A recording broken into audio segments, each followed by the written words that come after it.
Hello and welcome to this video, part of your series on the life of David, and the topic is the exciting story of David and Goliath. So we'll start by reading 1 Samuel chapter 17, and it's quite a long reading, but we don't apologize for that. It's an exciting story, and there's nothing more important than reading the actual words of the scripture. So get yourself comfy and follow the story. So 1 Samuel chapter 17, reading at verse 1, and it says, "Now the Philistines gathered together their armies to battle, and were gathered together at Shochoh, which belongeth to Judah, and pitched between Shochoh and Azekah in Ephes Dammim. And Saul and the men of Israel were gathered together and pitched by the valley of Elah, and set the battle in array against the Philistines. And the Philistines stood on a mountain on the one side, and Israel stood on a mountain on the other side. And there was a valley between them. And there went out a champion out of the camp of the Philistines, named Goliath of Gath, whose height was 6 cubits and a span. And he had a helmet of brass upon his head, and he was armed with a coat of mail, and the weight of the coat was 5,000 shekels of brass. And he had greaves of brass upon his legs, and a target of brass between his shoulders. And the staff of his spear was like a weaver's beam, and his spear's head weighed 600 shekels of iron. And one bearing a shield went before him. And he stood and cried unto the armies of Israel, and said unto them, Why are ye come out to set your battle in array? Am not I a Philistine, and ye servants to Saul? Choose you a man for you, and let him come down to me. If he be able to fight with me and to kill me, then will we be your servants. But if I prevail against him and kill him, then shall ye be our servants, and serve us. And the Philistine said, I defy the armies of Israel this day. Give me a man, that we may fight together. When Saul and all Israel heard those words of the Philistine, they were dismayed and greatly afraid. Now David was the son of that Ephrathite of Bethlehem, Judah, whose name was Jesse. And he had 8 sons. And the man went among men for an old man in the days of Saul. And the 3 eldest sons of Jesse went and followed Saul to the battle, and the names of his 3 sons that went to the battle were Eliab the firstborn, and next unto him Abinadab, and the third Shammah. And David was the youngest, and the 3 eldest followed Saul. But David went and returned from Saul to feed his father's sheep at Bethlehem. And the Philistine drew near morning and evening, and presented himself 40 days. And Jesse said unto David his son, Take now for thy brethren an ephah of this parched corn, and these 10 loaves, and run to the camp to thy brethren, and carry these 10 cheeses unto the captain of their 1,000, and look how thy brethren fare, and take their pledge. Now Saul and they and all the men of Israel were in the valley of Elah fighting with the Philistines. And David rose up early in the morning, and left the sheep with a keeper, and took and went as Jesse had commanded him. And he came to the trench as the host was going forth to the fight, and shouted for the battle. For Israel and the Philistines had put the battle in array, army against army. And David left his carriage in the hand of the keeper of the carriage, and ran into the army, and came and saluted his brethren. And as he talked with them, behold, there came up the champion, the Philistine of Gath, Goliath by name, out of the armies of the Philistines, and spake according to the same words. And David heard them. And all the men of Israel, when they saw the man, fled from him, and were sore afraid. And the men of Israel said, Have ye seen this man that is come up? Surely to defy Israel is he come up. And it shall be that the man who killeth him, the king will enrich him with great riches, and will give his daughter to him, and make his father's house free in Israel.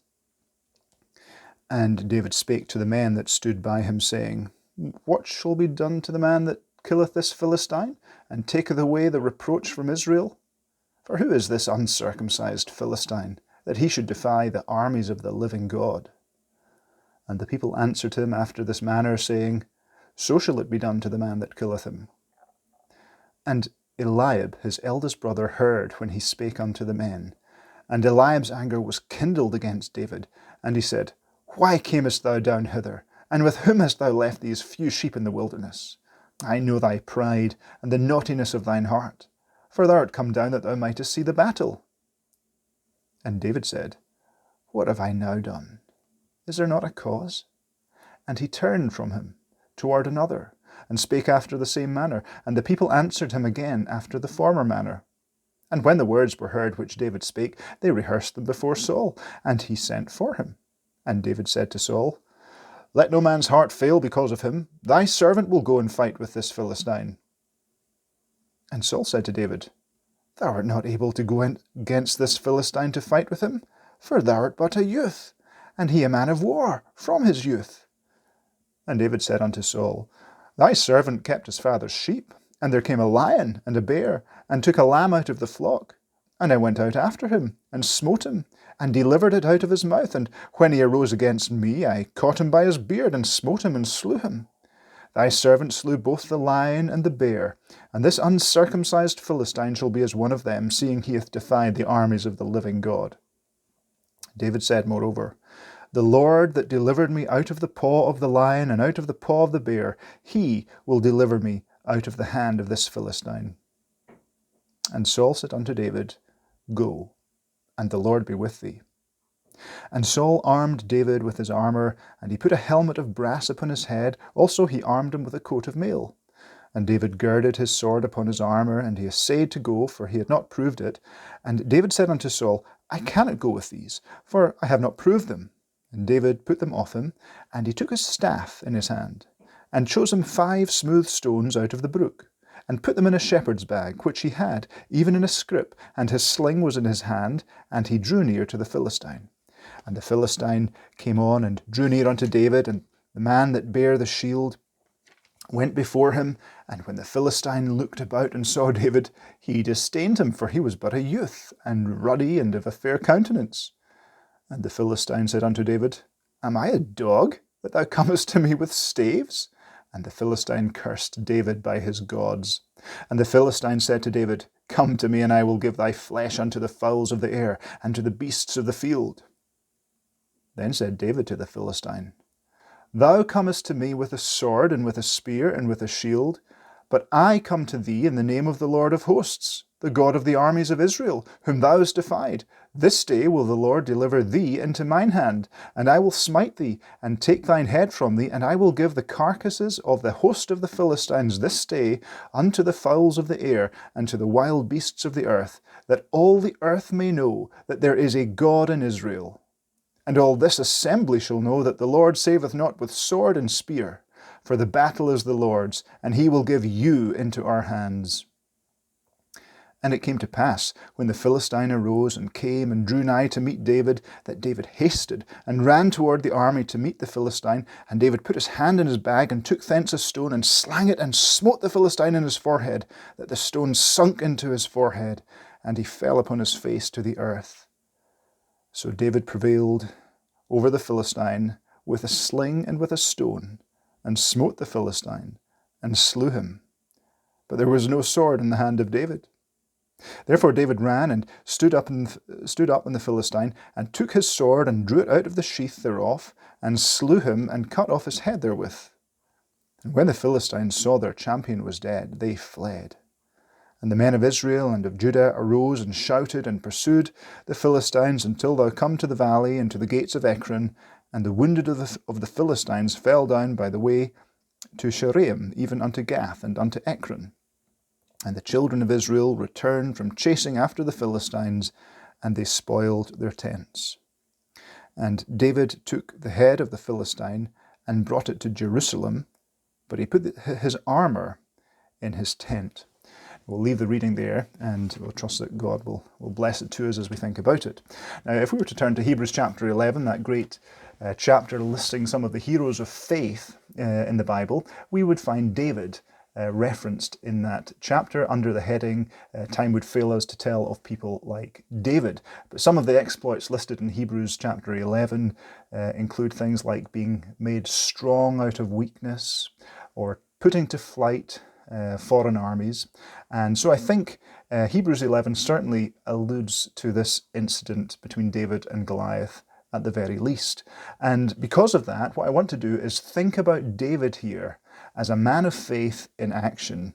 And I want us just to pick out 7 characteristics of David this great man of faith in the Bible, and see what he looks like up at close quarters.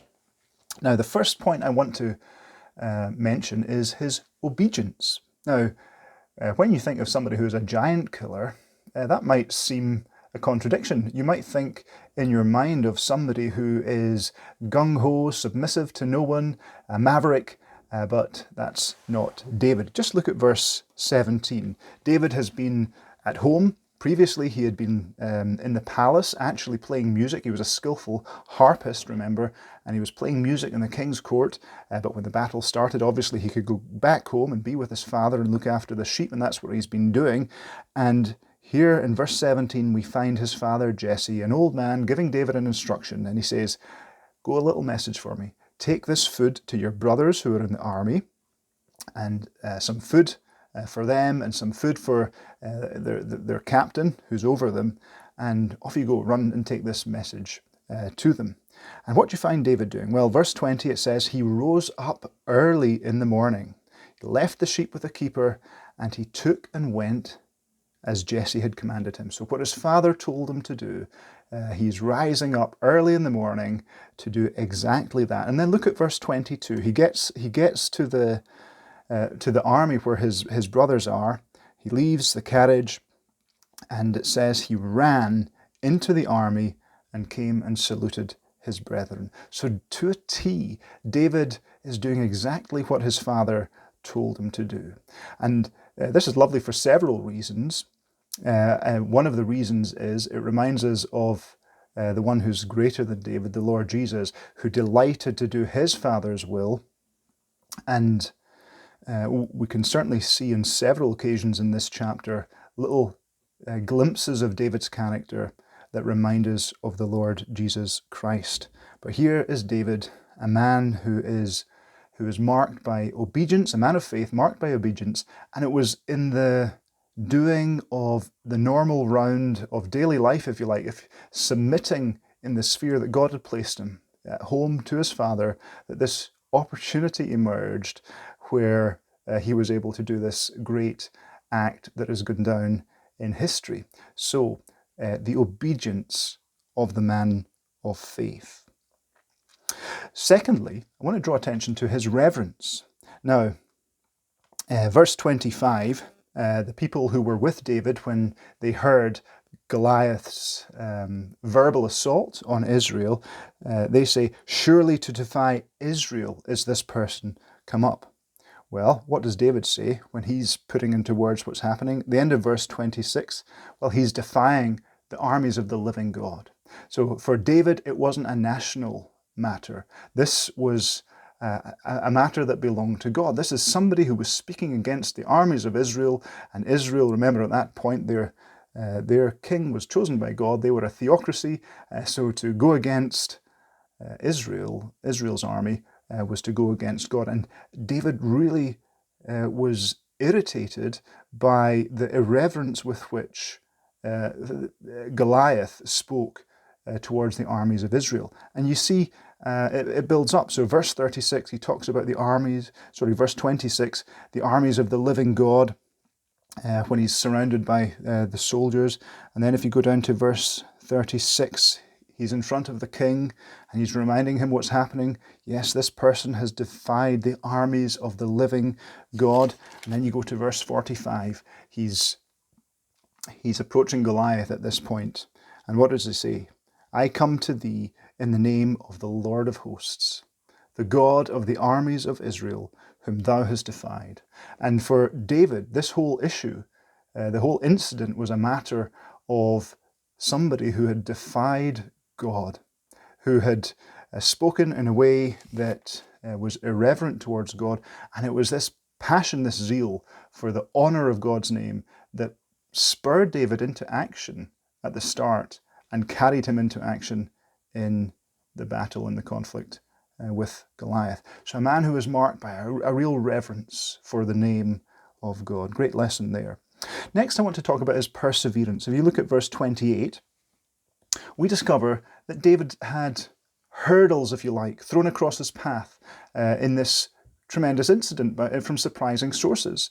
Who would have thought that this triumph was ultimately opposed by one of his own kin. So verse 28, Eliab, his eldest brother, hears what David's been seeing, and of course you can understand it. Little brother shows up, and he's talking in a way that puts Eliab to shame, and he just can't bear to listen to it. And what he actually gives us is an ABC in how to turn somebody away from you. And it starts off, A for anger. Eliab's anger was kindled against David. And I think this is a real warning to us to be very careful with anger. Remember Jonah, he was somebody who got angry, and God asks him the rhetorical question, doest thou well to be angry? Of course, you're supposed to answer a question like that with, no, I better calm down. But of course, Jonah doesn't. He says, yes, I do well to be angry, even unto death. He didn't take the hint. But the Bible does warn us to be angry and sin not. So we need to be very careful with anger. It's something that is an attribute of God, but remember, God is holy and we're not. And so often, anger is something that's so powerful that we cannot handle it in a holy fashion. And Eliab's anger here is an example of the hurt and the damage that can be done with words that are spoken in anger. So he gets angry with his brother, and what does he do? He belittles him. Why did you come down here? With whom hast thou left those few sheep? So in Eliab's eyes, David is just doing something that's trivial, that is insignificant. Just a few sheep, David. You're a nobody, you're a nothing. You've got no responsibility, unlike me, who am this tremendous soldier. And the irony is obviously so clear to see as we look on. So he gets angry with him, he belittles him, and then thirdly, he criticizes his motives. I know what you're doing here, David. I know what your real motives are. It's pride. It's the naughtiness of thy heart. You just want to get away from those sheep. You want to just see people in action. You want to see a battle. Well, he was completely wrong. And it just shows the danger of prescribing what other people's or trying to diagnose or work out what other people's motives are. We don't really know. We can't see it at all. So lots of lessons from Eliab.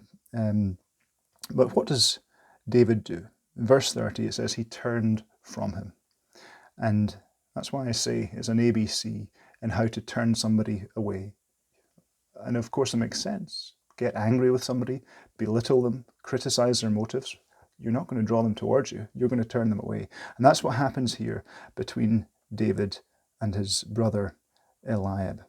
But really it's his faith that's being tested, isn't it? So David has started out on a path. There's an obstacle that's come his way, and the obstacle doesn't stop him. He just carries on moving. And what a lesson that is for us.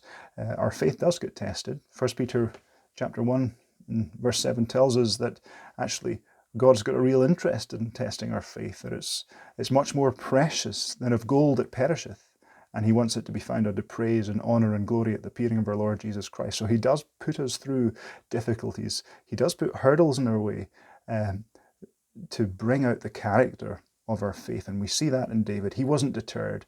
He persevered, that great mark of a man of faith.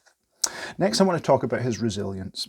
Now, down to verse 32. He's now before Saul, and look at the words of reassurance that he speaks to Saul. Let no man's heart fail because of him. Thy servant will go and fight with this Philistine. Now, bear in mind, verse 11 told us that Saul himself and all Israel with him were frightened whenever Goliath appeared in the scene. And then down in verse 24, when David turned up at the battle scene and Goliath comes out and goes through his taunts and his threats, the men of Israel are running away. So David had firsthand seen the fear that was gripping the camp of Israel at that time. And how does he speak? He says, let no man's heart fail because of him. Thy servant will go and fight with this Philistine. So real resilience. And this shows one of the practical benefits of having your faith firmly in God.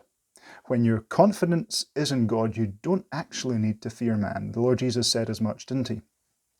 He said, don't fear people who can even go as far as to kill your body. I'll tell you who to fear. You fear him who, after he has destroyed the body, is able to destroy the soul in hell. He's the one that you should fear. In other words, don't fear man, fear God.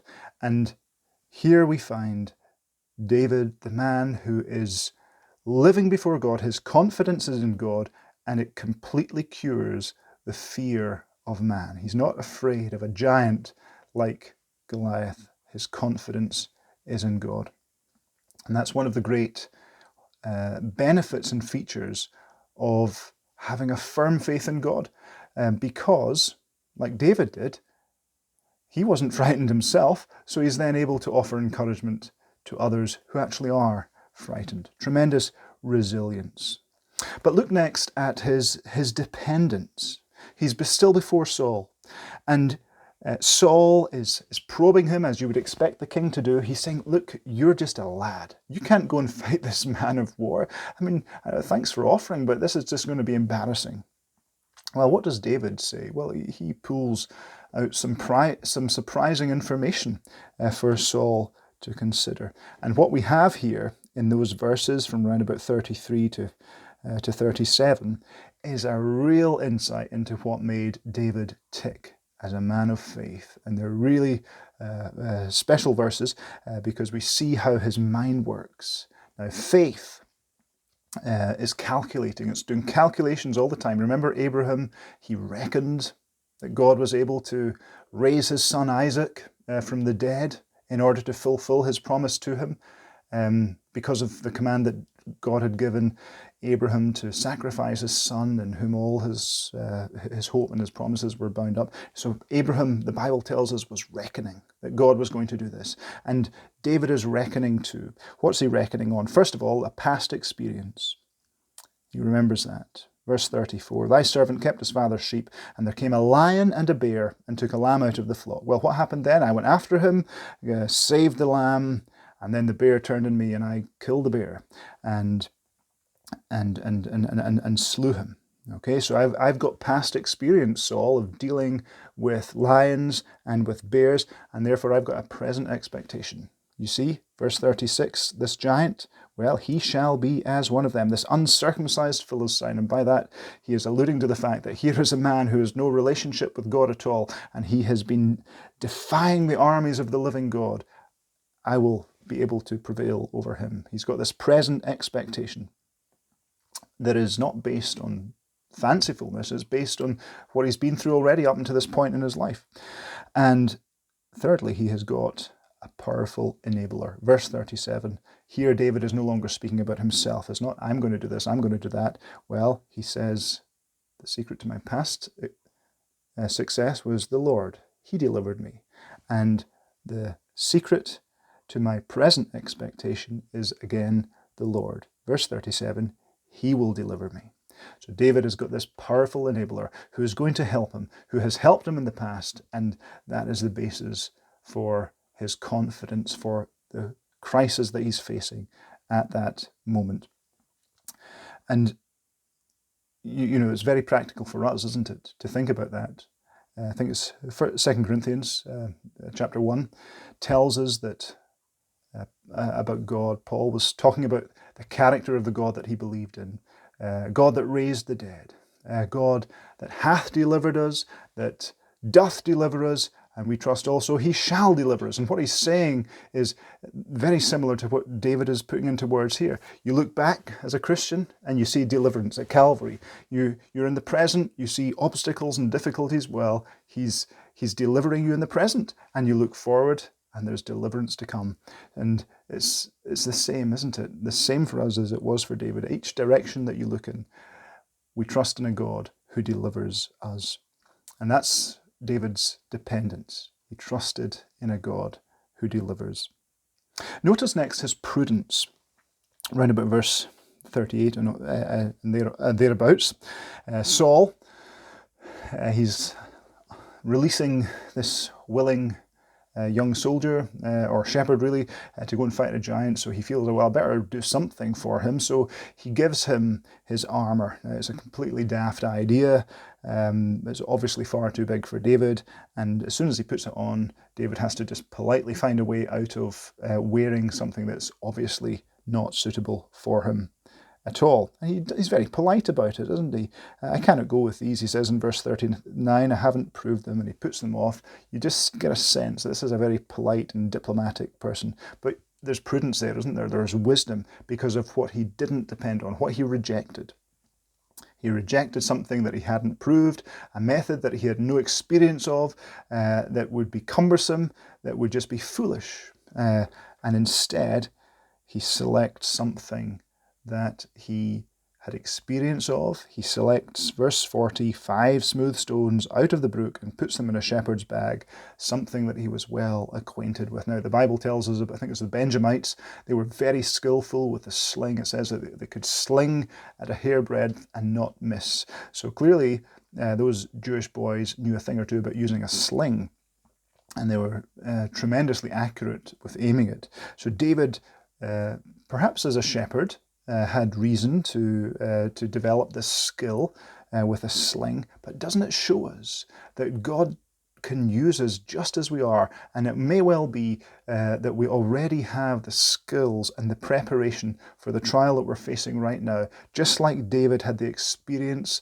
to use a sling, he had the skill, he had the confidence in that, and God was able to take that ability that David had and use that as part of his deliverance of David in the battle with Goliath. Now, David is doing his part, isn't he?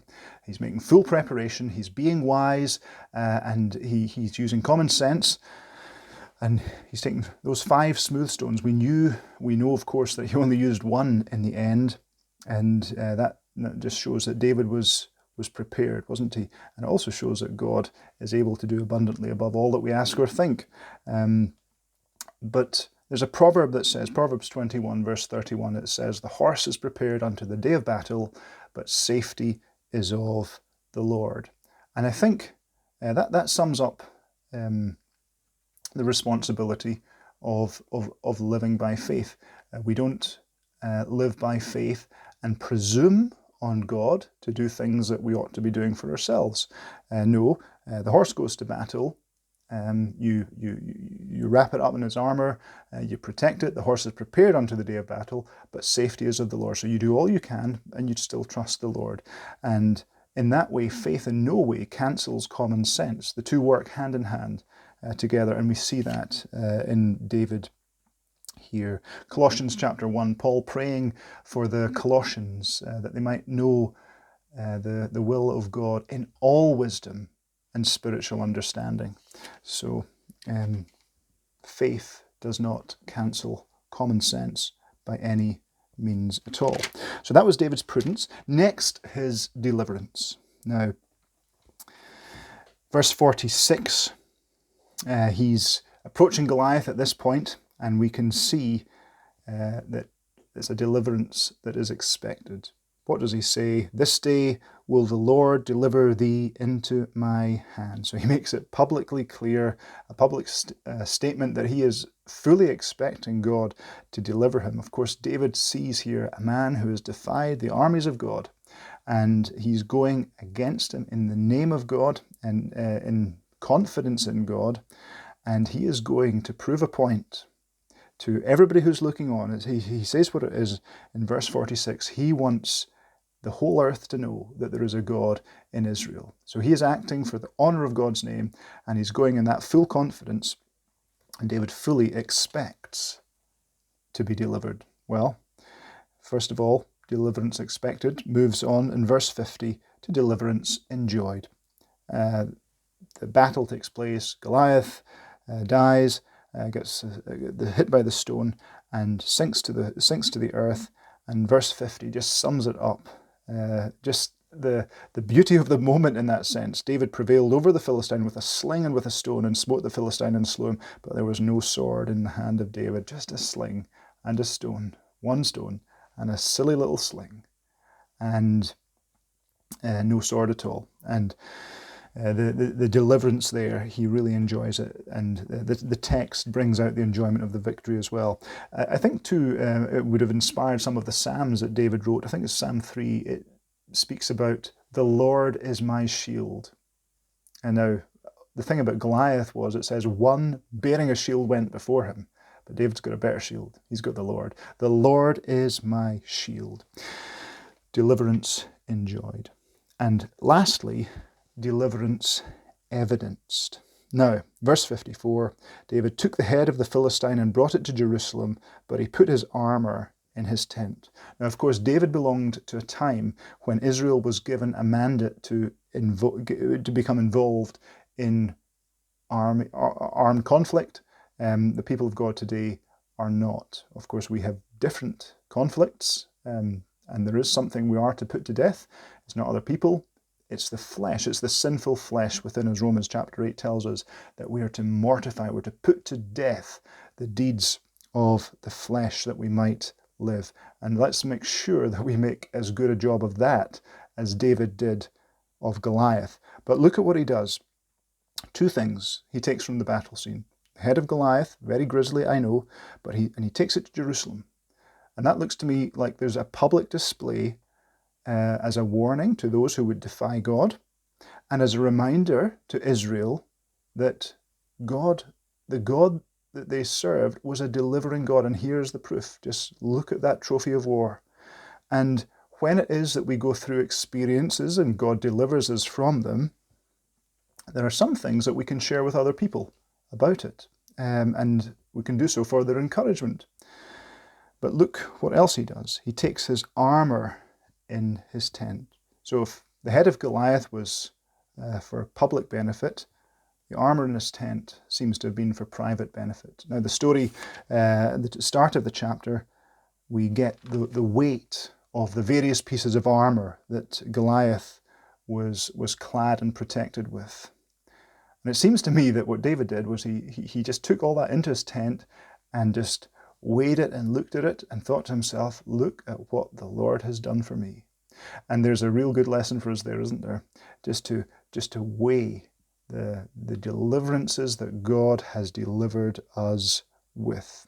I think it's Ephesians, isn't it, that tells us Paul's prayer that you might know what is the length and the breadth and the depth and the height. Just to take in the dimensions of God's deliverance. And it's good, isn't it, to think of Calvary in those terms, to take it in just like David is weighing just the sheer size of the foe that he had been delivered from, just to think what God has done in delivering us. So there we have some great features of David, this man of faith in action in his conflict with Goliath, his obedience, his reverence, his perseverance, his resilience, his dependence on God, his prudence, and his deliverance. I hope it's been of some encouragement to you. Thank you.